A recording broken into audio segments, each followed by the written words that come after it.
Hello, welcome to Strong 4, our all-day live for Strong 4. We had a milk strong, buttermilk last strong, so we weren't here for our lives. And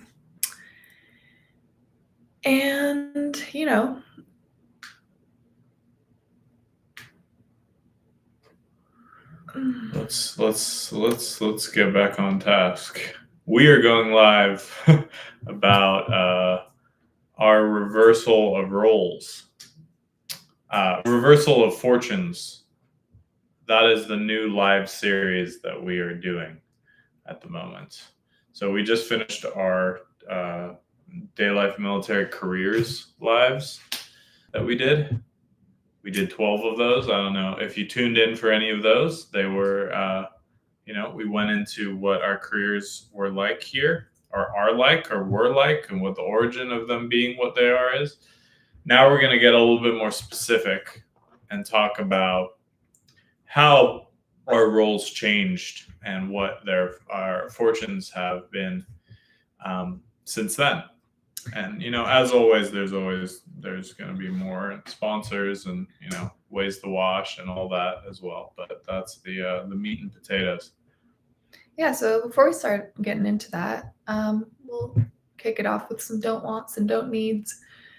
And as usual, I'm covering the don't needs, the things that I don't need. And what if I've been thinking about this strong in terms of the things that I do not need? I actually have been reviewing like a lot of the daily, every morning I like say stuff that makes me joyful. And I've been reviewing them this strong. And I've noticed that I've been speaking a lot more in like terms of things that make me joyful are like things not happening or me not doing things. And right now I don't need to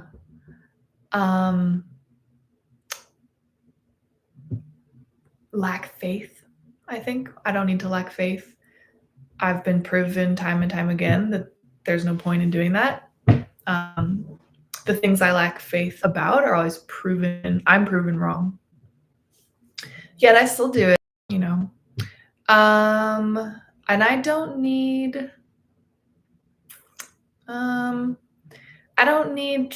any kind of like drama or a dramatic reaction on my own part to my day-to-day life or things that come my way. And I don't need humorlessness. That's a big one. And I don't need to feel guilty, especially like around give and take. I tend to like my guilt is wound up a lot in feeling guilty that I'm not doing something or for feeling guilty for somebody else. It's like kind of the parts of empathy that people don't talk about as being like kind of not very useful or helpful to yourself or other people. So I'll end it there. Those are some of the things that I don't need anytime, but thinking about it this strong in particular. All right, let's go through some don't wants. I don't really want to be off center from feeling centered in my life. Don't want to hold on to any resentments or have some sort of tunnel vision about like dog with a bone that some one thing in my life is going to be the thing that makes everything work. Don't need to be in molds that don't fit Don't need to try and force things to work that aren't working or don't work. And let's see what else. I don't want to learn from well, I'd like to keep learning from mistakes, but I don't want mistakes to be my primary learning way of learning. Yeah, that's what I got this week. This strong. Big mistake. Alrighty.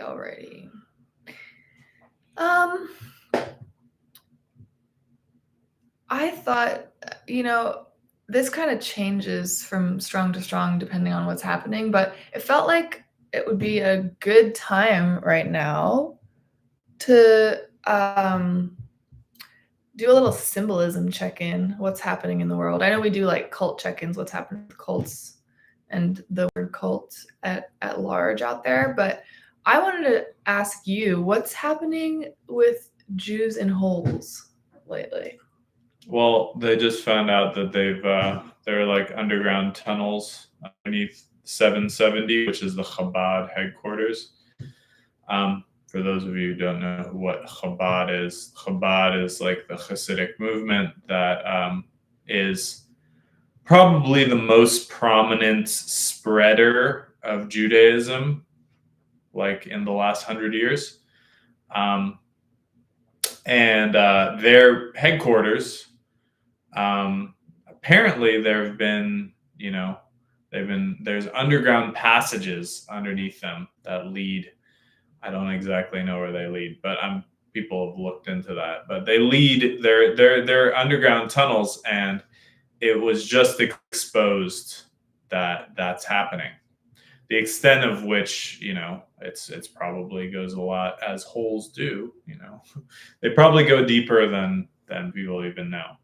So, and in terms of looking at what's happening in the larger story as symbols for our own lives, what those symbols are telling us, what's your relation to this story, or like what's happening? Well, as a Jew, I tend to dig holes in relationships, and resources just tend to, owe more than I give. So it's seeing that mirrored in the Jewish world.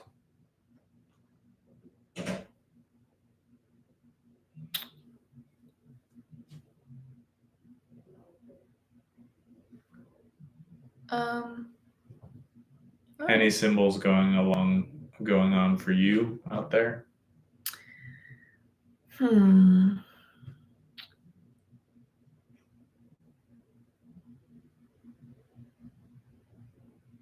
I have my own implications. I wouldn't say that that symbol's not for me in the way that it's so on the nose for you, but I've been trying to think this strong about what that storyline means for me. And I have some thoughts, but I don't think they're formulated or ready to be brought out into public. I'm kind of more of a private processing type person. So I'm trying to think of other symbols, just symbols for me. There's been some pretty heavy symbols around management in terms of the workers that I encounter, just service industry, hospitality industry, and kind of I've been seeing a lot of chaos in the service industry world, or being witness to it just as a customer lately. And actually just this morning was witnessing, it kind of has just been getting crazier and crazier actually in the last month. And the craziness is around just chain of command being muddled or muddied, transitioning new management, systems being faulty or causing problems, point of sale, stuff like that. I don't know. I think that like I've been thinking about management structure in this army. And I think that there's probably lots of things that, who is showing me in those outside examples to like give me some kind of insight into what's happening in my own life in those realms, even if they're like different realms. But I think right now I'll just sum it up with I've been seeing a lot of uncertainty causing problems. And I can definitely see in my own life how certainty has helped me and uncertainty has really worked against me and like what I'm managing or organizing being like chaotic versus way less chaotic. So that's what I have to say.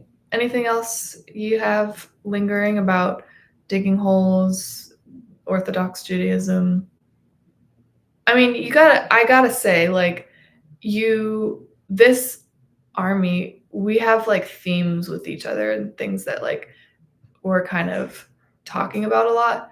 And you've talked about and we've talked about you and digging holes for like a long time, pretty heavy-handedly. So I just was like, this is like a crazy, kind of funny, kind of funny symbol. And just how like on the nose it was in terms of just like seeing things out there that are for us, whatever we have to learn from them, Yep. Yeah. And sometimes I feel like I wish I had something a little more obvious.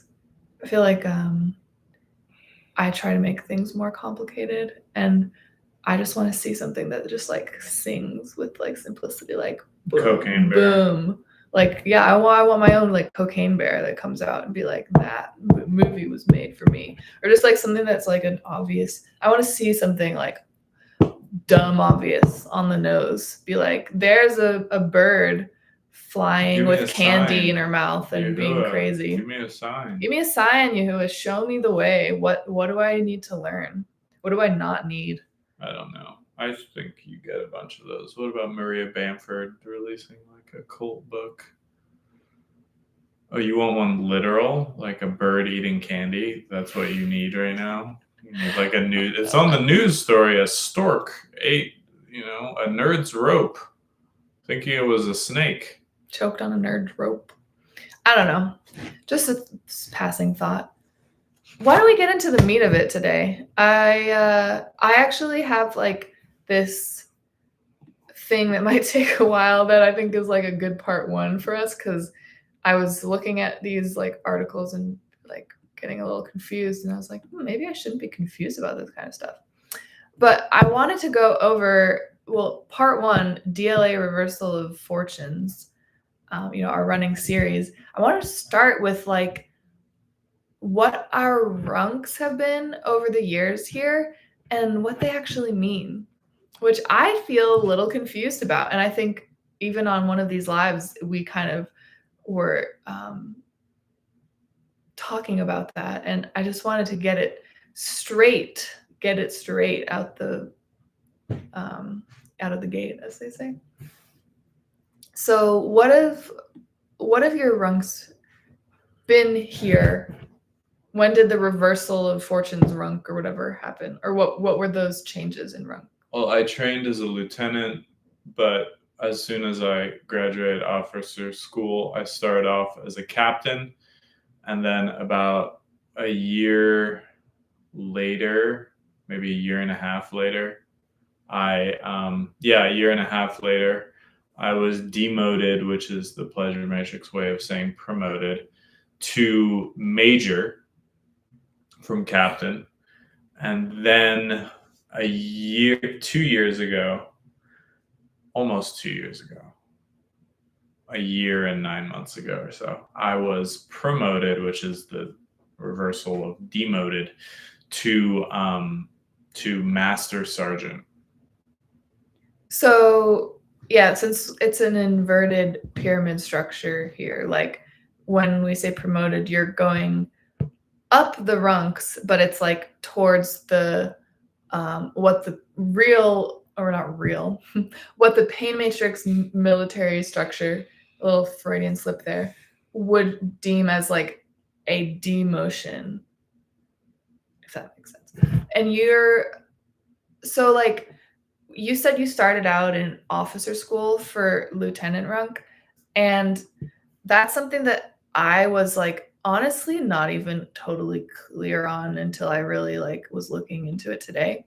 But a non-commissioned versus a commissioned office or a commissioned soldier, the difference is that as a commissioned soldier, you're like you go to officer school and you like get your like rank through going through an officer school and getting officer. Like you get put in, it's almost like more of like a career where you get placed, whereas a commissioned or a non-commissioned officer, you go through the ranks and get promoted or demoted depending on like doing your service and your training and going through the shit, you know? Does that make sense?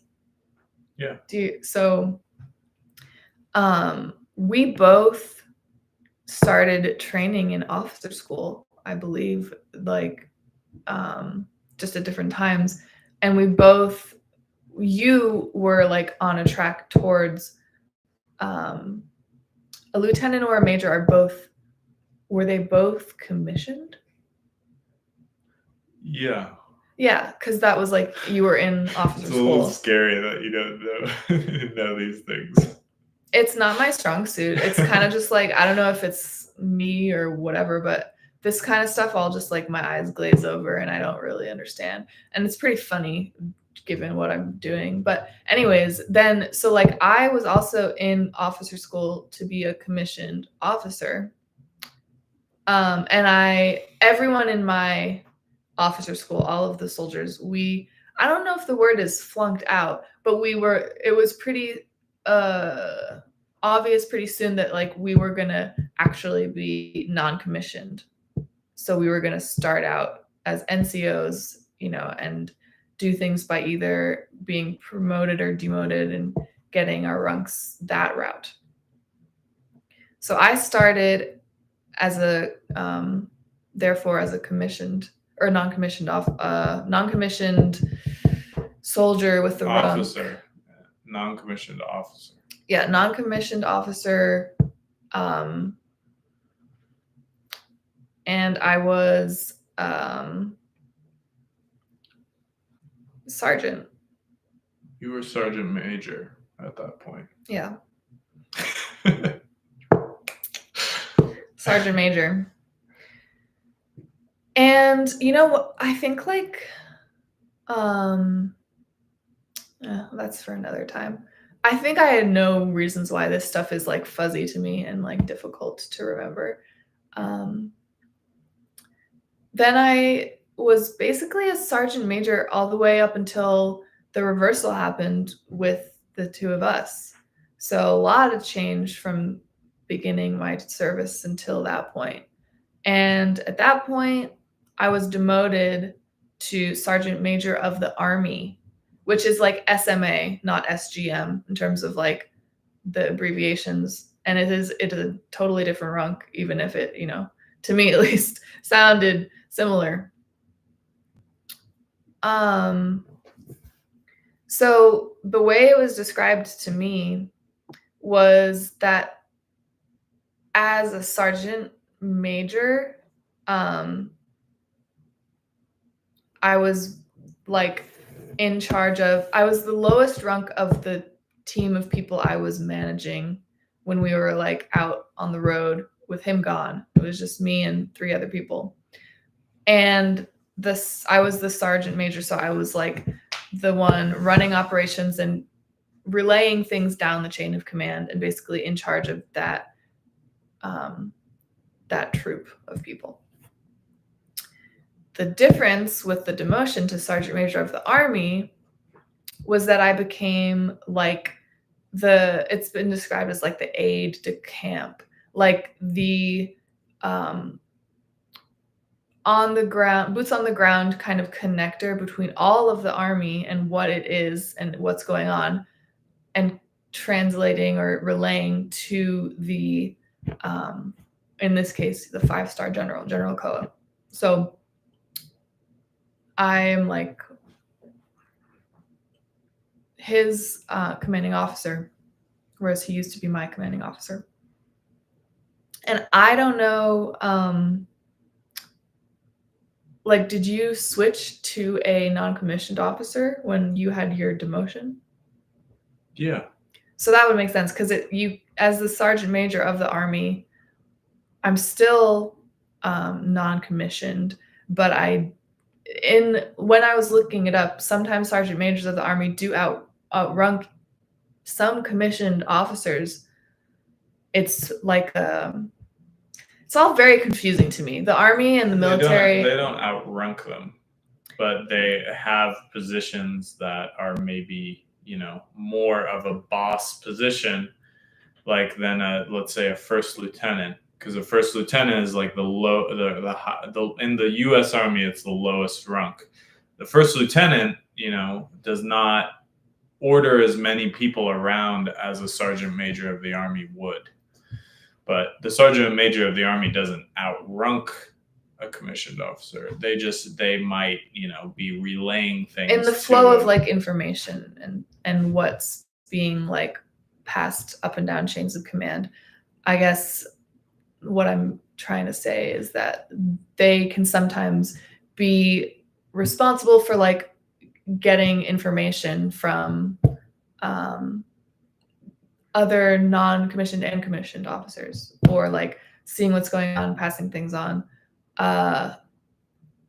giving the vibe of like where things are at on the ground to the commissioned officers and the general who's not involved or shouldn't be, and in this Army, we're trying to make that the case,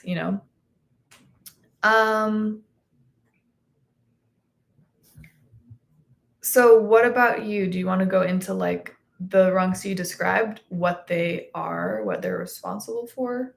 I have like reference if you need it to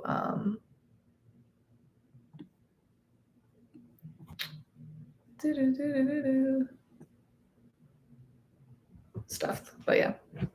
My understanding of Master Sergeant is it's like a higher ranking version. It's lower than a sergeant major. It's not the highest sergeant rank. It's maybe 2 away from a sergeant major, and it's just a more specialized sergeant. And a sergeant is usually works with the corporals to manage the commissioned, or sorry,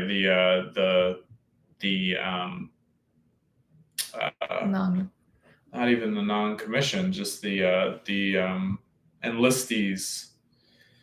So it's a really interesting thing because we don't have any enlistees, and it's really weird in a way to be like NCOs with no enlistees, because the primary, like, we're like very bottom 2 NCOs, and then we don't have the enlistees that we manage. We have like URL soldiers.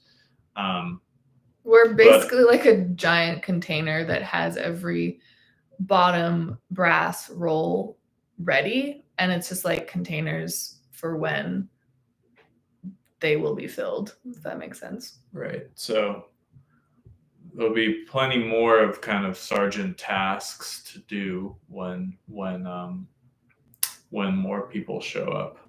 But yeah, a sergeant kind of manages those people and is like, will be a troop leader, usually has actually more of a relationship with the commissioned officer, like either the lieutenant or the captain who is leading a platoon. Usually the sergeant is the one who is kind of liaising with them, on the ground if there's an operation happening. Less so my understanding, it's less so dealing with the sergeant major of the army, who's more like on the base handling stuff, less of like a combat role. Master sergeant is a little bit closer to a combat role, in my understanding. And it's interesting that Wikipedia has Israel Defense Forces. It's a first example in your rank. I don't know. Yeah, my dad was a sergeant. He was. I don't think he was. He wasn't a master sergeant. I think he was a. I don't know actually. Second sergeant. Something. He was something. Some kind of sergeant. Yeah. So I'm not sure how much like sergeant tasks I'm really taking care of. I'm not exactly sure what it means here as much. But I do have a specialized thing that I do, and I kind of follow it. So, And there's so many differences in this army, starting out most largely with we're a no munitions, no murder army. We're a social military. So like the things that it's interesting that we have this structure, but what we're putting up or passing up and down the chain of command are orders and operations that are very, very different and have never been done before in the context of like an army structure. So as the sergeant major of the army, I am definitely like passing along information. I'm logistically handling things up and down chain of command and like relaying orders for other soldiers. Basically, like if there's information that the generals of the army want passed along, or orders that they are needing to have passed along, I'm like the person there that does that. And I think that when the sign of like a well-functioning army structure is when the generals can just pass things along, and it's very like, I don't know what the word I'm looking for is, like automized, like there doesn't need to be a lot of work on their part because they're handling larger things, And I think, yeah, what you're saying about the more specialized role for you before there are like other IRL soldiers here, trainees and, enlistees to be corralling or whatever, it makes sense where we're at with what our ranks are.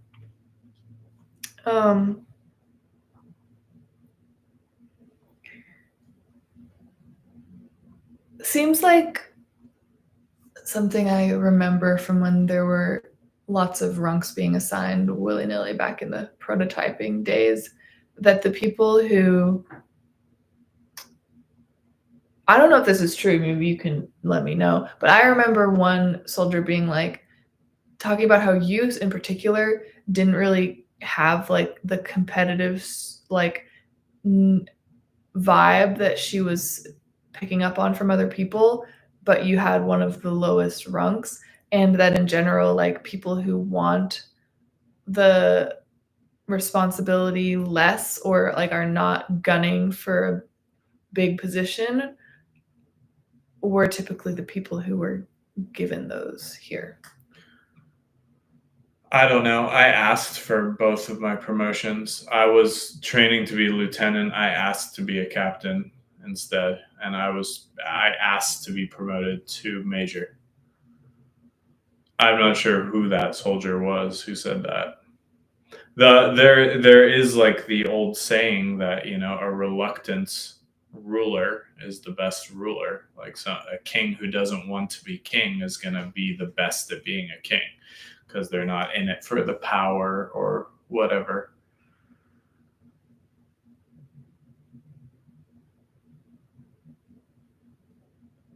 Do you find it that way, that you have been your your I don't know what your reluctance to lead has made you a better leader?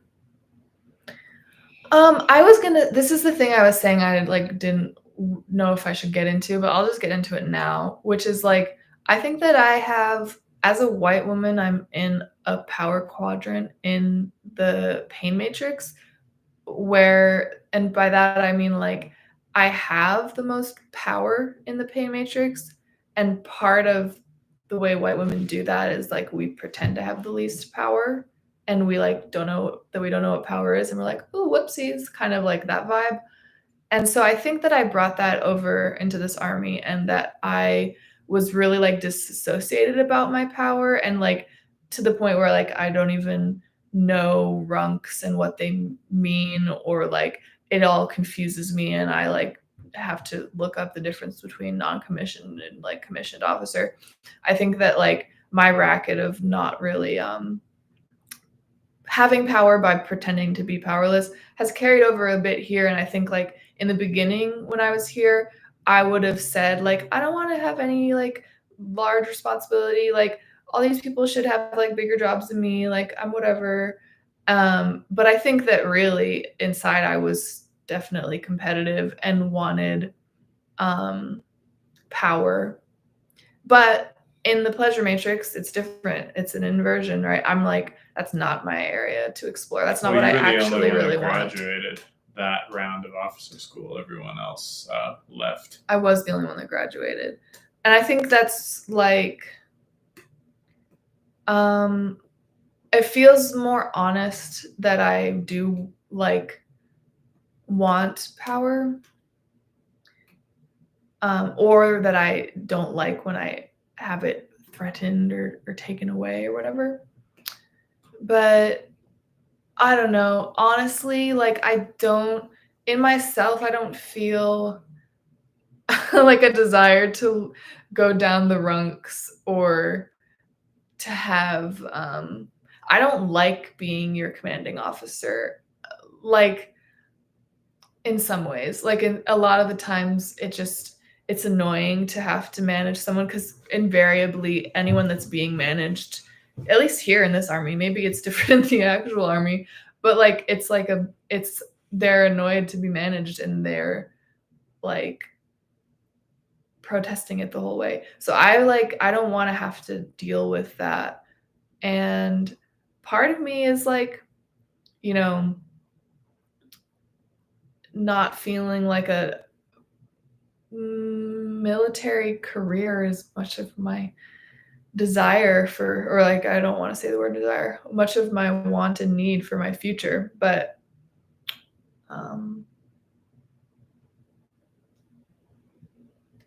I think things are better in my life after having been someone who is a commanding officer with direct reports, rather than being the direct report. And I still have the generals that are like, outrank me and who I follow the orders of. But between the two of us, I guess I like it different this way. But also, like, you probably liked, I don't know, maybe I'm saying something for you, but you feels like you liked it when it was the other way. Like maybe it's just always the person who's the commanding officer likes it more when they're the commanding officer. I mean, there's it had its own bullshit. Like I did not enjoy being like a middleman between the generals and the enlistees, and because there were enlistees at the time that I was doing it, and there were more people, and it wasn't always fun to do that. But in the end, I think that parts of it were more I would do things differently given another opportunity at it, for sure. I would use that responsibility in a wiser way than what I did with it, which is, just didn't put my energy in the right places, which I should have.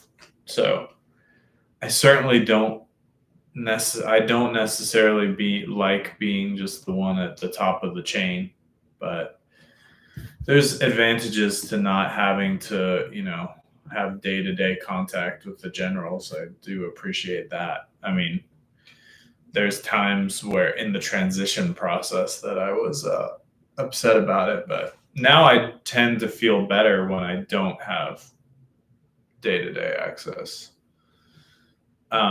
Just that's just a personal preference of mine, I guess.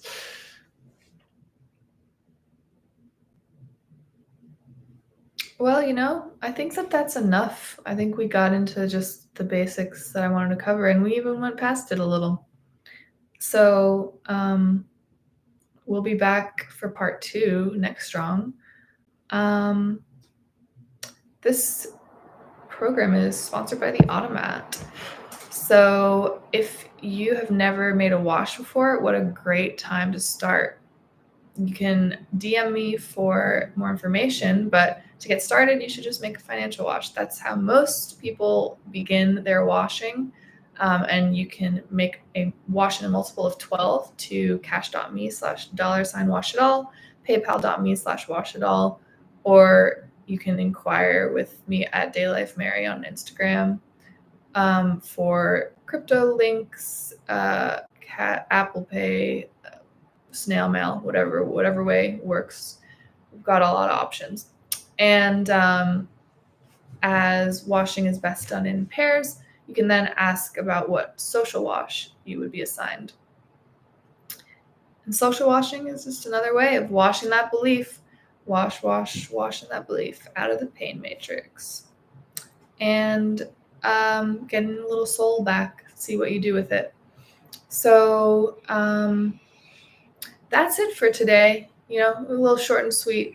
We will see you later. Sayonara. Back for the beginning of month 2, which is Philippuary. I don't even know how to say that. Philippuary. That's the month. Okay. All right. Bye-bye.